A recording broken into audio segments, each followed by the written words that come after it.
নমস্কাৰ আপোনালোকে চাই আছে পিআই নিউজ। আজি দিল্লীস্থিত কেগৰ মুখ্য কাৰ্যালয়ত অনুষ্ঠিত হয় অদিত দিৱসৰ কাৰ্যসূচী। এই কাৰ্যসূচীত উপস্থিত থাকে দেশৰ প্ৰধানমন্ত্ৰী নৰেন্দ্ৰ মোদী। অদিত দিৱসৰ অনুষ্ঠানত বহুখিনি গুৰুত্বপূৰ্ণ মন্তব্য আগবঢ়ায় প্ৰধানমন্ত্ৰীগৰাকীয়ে।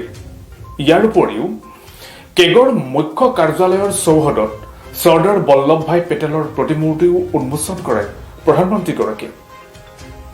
অদিত দিৱসৰ অনুষ্ঠানত উপস্থিত থাকি প্ৰধানমন্ত্ৰীগৰাকীয়ে কি মন্তব্য আগবঢ়াইছিল চাওঁ আহক। डिप्टी सीए जी सुश्री परवीन मेहता जी इस महत्वपूर्ण संस्था के माध्यम से देश की सेवा के लिए समर्पित आप सभी सदस्यगण, देवी और सज्जनों, आप सभी को ऑडिट डे की हार्दिक शुभकामनाएं। एक संस्था के रूप में सीएजी न केवल देश के खातों का हिसाब किताब चेक करता है, बल्कि प्रोडक्टिविटी में, एफिशिएंसी में वैल्यू एडिशन भी करता है। इसलिए ऑडिट डे और इससे जुड़े कार्यक्रम इस अवसर पर हमारे चिंतन मंथन, हमारे इंप्रूवमेंट और इम्प्रोवाइजेशन का महत्वपूर्ण हिस्सा है। मैं आप सभी को आपकी निष्ठा के लिए, सीएजी की प्राचीनता और गरिमा को लगातार नई दिशा देने के लिए बधाई देता हूं। साथियों, बहुत कम इंस्टीट्यूशन ऐसे होते हैं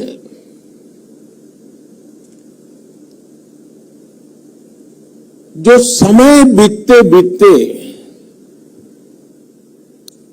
अधिक मजबूत होते हैं, अधिक मैच्योर होते हैं और अधिक उपयोगी होते हैं।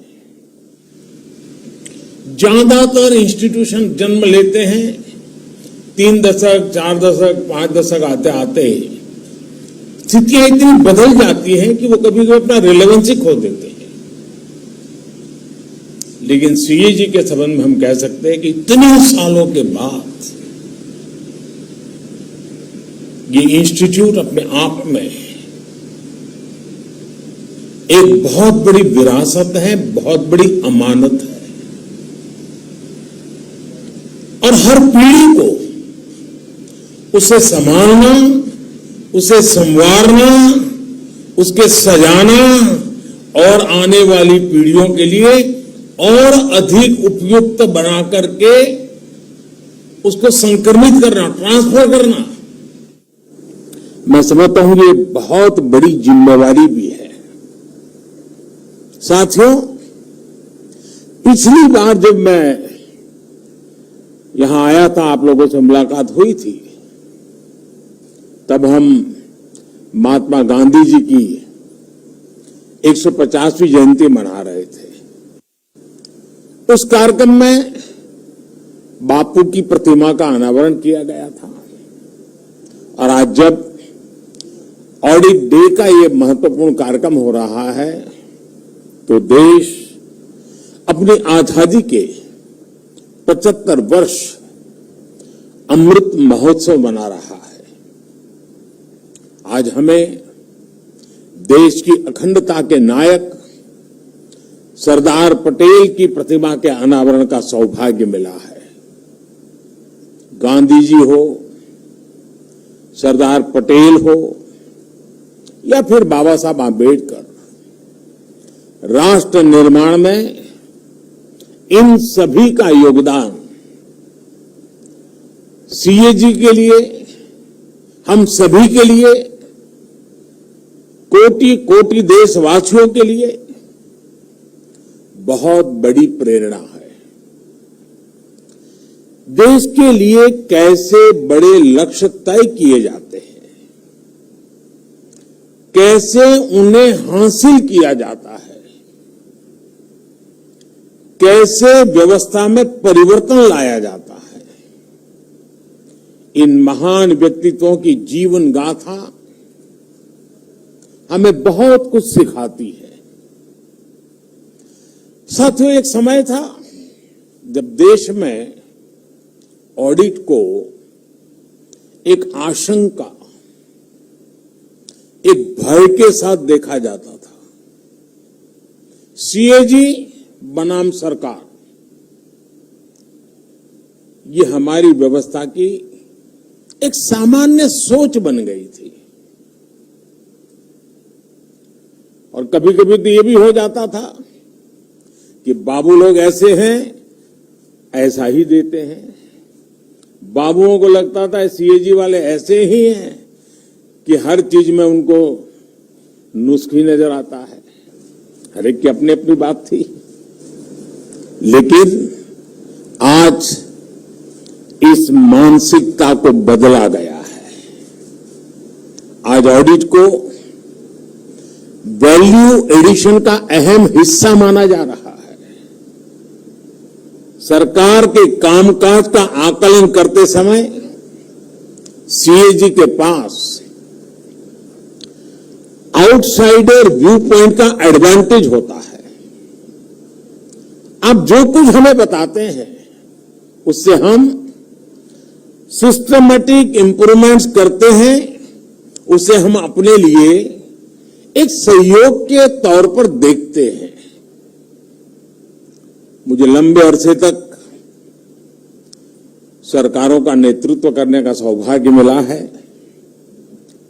मैं जब गुजरात में मुख्यमंत्री था तब भी अपने अधिकारियों से कहता था और आज भी यही कहता हूं, सीएजी में जो डॉक्यूमेंट और डेटा मांगे जाते हैं वो तो आप जरूर दीजिए।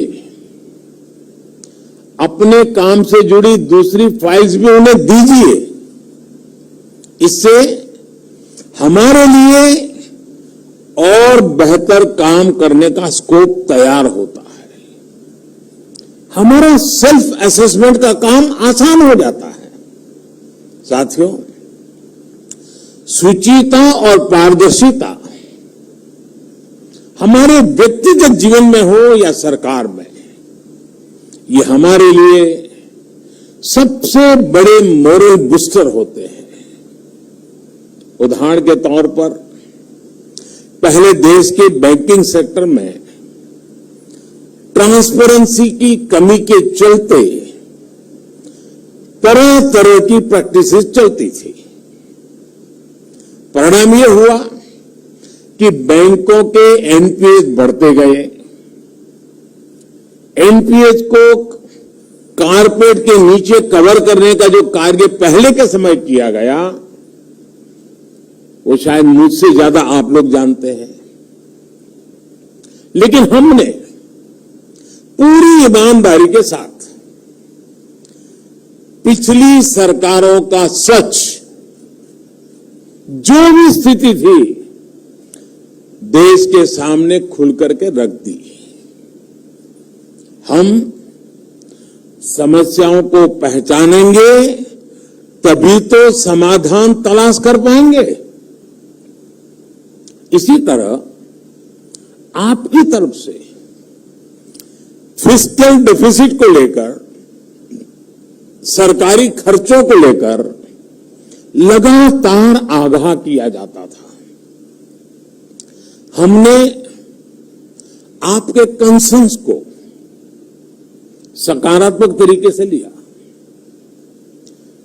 अनयूज्ड और अंडर यूज एलिमेंट्स को मोनिटाइज करने के साहसिक निर्णय लिए। आज इन फैसलों के परिणाम फिर से गति पकड़ रही अर्थव्यवस्था, जिसकी चर्चा पूरी दुनिया में हो रही है, उसका स्वागत सम्मान हो रहा है। सीएजी में जब आप इनका व्यापक आकलन करेंगे तो मुझे लगता है कि इन फैसलों के कई ऐसे पहलू सामने आएंगे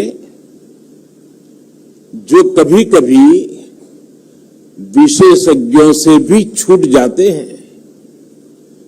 साथियों, आज हम ऐसी व्यवस्था बना रहे हैं जिसमें जो पुरानी सोच है, सरकार सर्वम,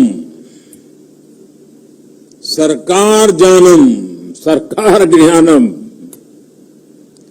इस पुरानी सोच को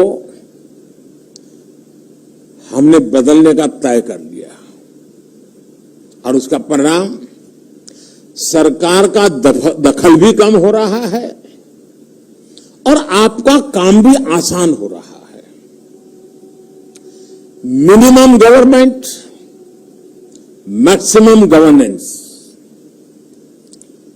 contactless customs, automatic renewals, faceless assessments, service delivery के लिए ऑनलाइन एप्लीकेशंस, इन सारे रिफॉर्म्स ने सरकार के गैर जरूरी दखल को खत्म किया है।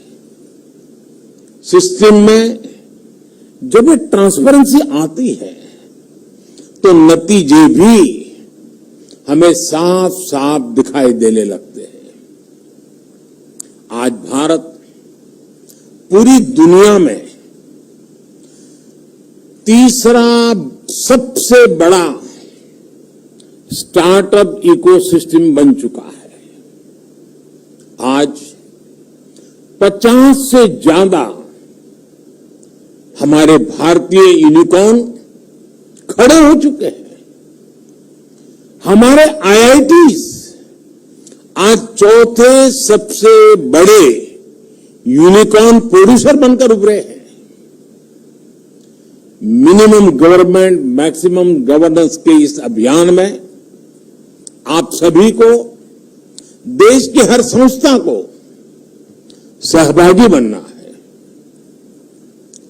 ओनरशिप लेनी है, को ट्रैवलर के रूप में चलना ही चलना है। हमारी हर संवैधानिक संस्था के लिए ये अमृत काल का एक संकल्प 2047 में जब हिंदुस्तान शताब्दी मनाएगा तब देश को बहुत ऊंचाई पर ले जाने की ताकत के रूप में काम आएगा। साथियों, दशकों तक हमारे देश में सीएजी की पहचान सरकारी फाइलों और वही खातों के बीच माथापच्ची करने वाली संस्था के तौर पर रही है। सीएजी से जुड़े लोगों की यही इमेज बन गई थी और इसका जिक्र मैंने 2019 में भी जब आपके बीच में आया था मैंने उल्लेख किया था। मुझे खुशी है कि आप तेजी के साथ परिवर्तन ला रहे हैं, प्रक्रियाओं को आधुनिक बना रहे हैं। आज आप एडवांस एनालिटिक टूल्स इस्तेमाल कर रहे हैं, जियो स्पेशियल डेटा और सैटेलाइट इमेजरी का इस्तेमाल कर रहे हैं। ये इनोवेशन हमारे संसाधनों भी उसमें भी होना चाहिए और हमारी कार्यशैली में भी होना चाहिए। मुझे बताया गया है कि आपने प्रिलिमिनरी फाइंडिंग्स को फील्ड ऑडिट से पहले ही डिपार्टमेंट के साथ शेयर करना शुरू किया है। ये एक हेल्दी प्रैक्टिस है। जब आप इन प्रिलिमिनरी फाइंडिंग्स को अपनी फील्ड स्टडी के साथ कंबाइन करेंगे तब इसके परिणाम और भी अच्छे निकलेंगे। इसी तरह मैंने आपको सुझाव दिया था कि आप ऑफिस से बाहर निकलकर ऑडिटरीज और स्टेक होल्डर से मिले, आपने इस सुझाव को स्वीकार किया है। पिछले साल फरवरी में सीएजी के सीनियर ऑफिसर्स और मिनिस्ट्री के सेक्रेटरी ने एक सेमिनार भी किया था। मैं इन प्रयासों की सराहना करता हूं। तक ही नहीं रुकेगा।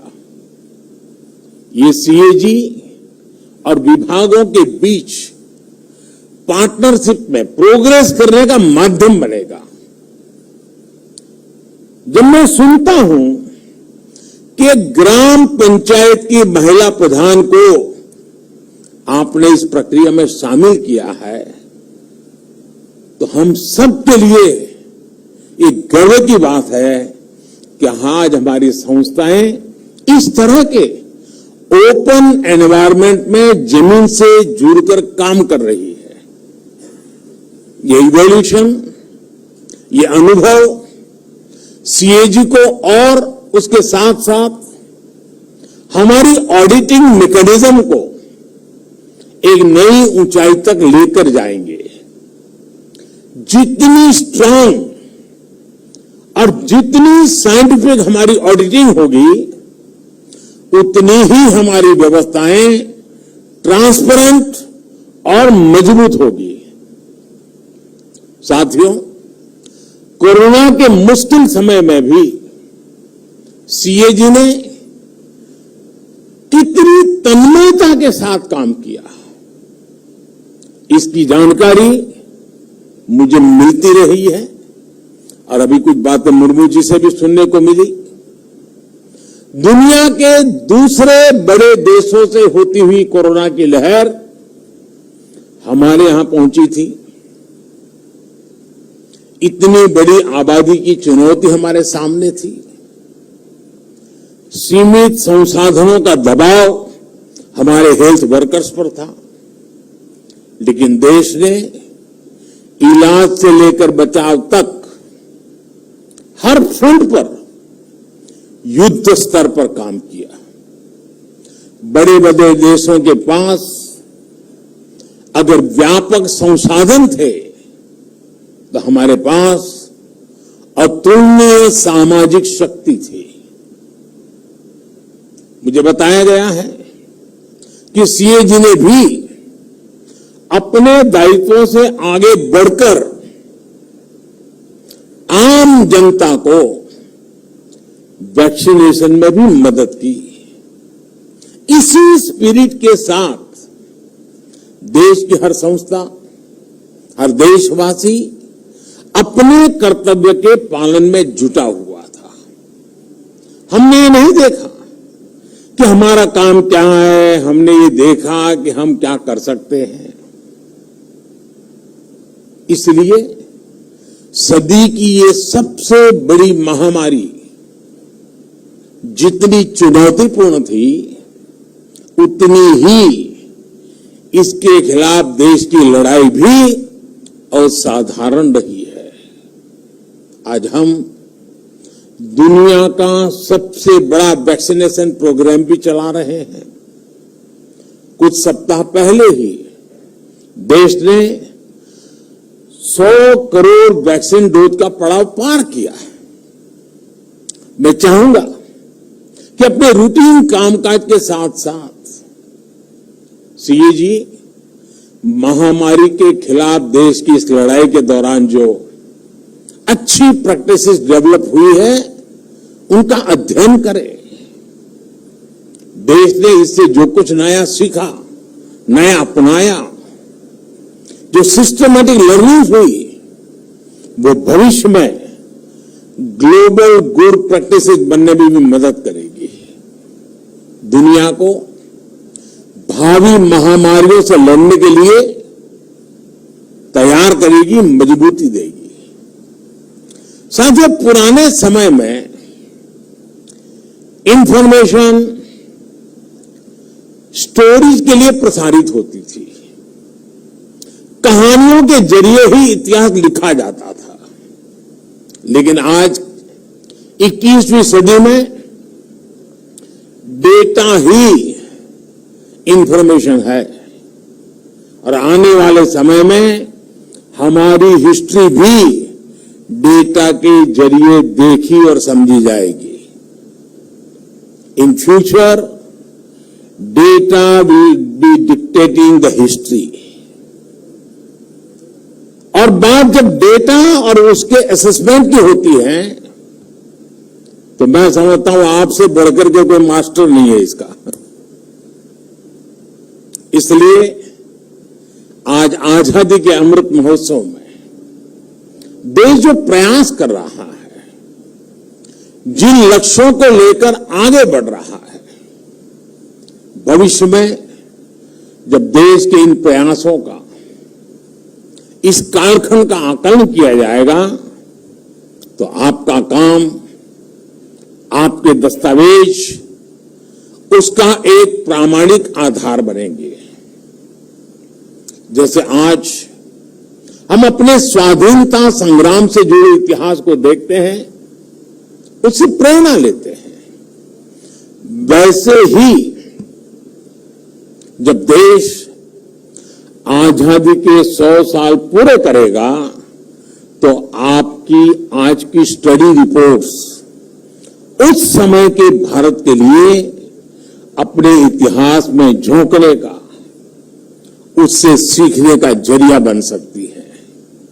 साथियों, आज देश ऐसे कितने ही काम कर रहा है जो अपने आप में अप्रत्याशित भी हैं और अभूतपूर्व भी है। दुनिया के सबसे बड़े वैक्सीनेशन अभियान का जिक्र अभी जब मैं आपसे एक उदाहरण के तौर पर कर रहा था, इसी तरह आप अनेकानेक संकल्पों में लगे हुए देशवासियों के कितने ही प्रयासों को देख सकते हैं।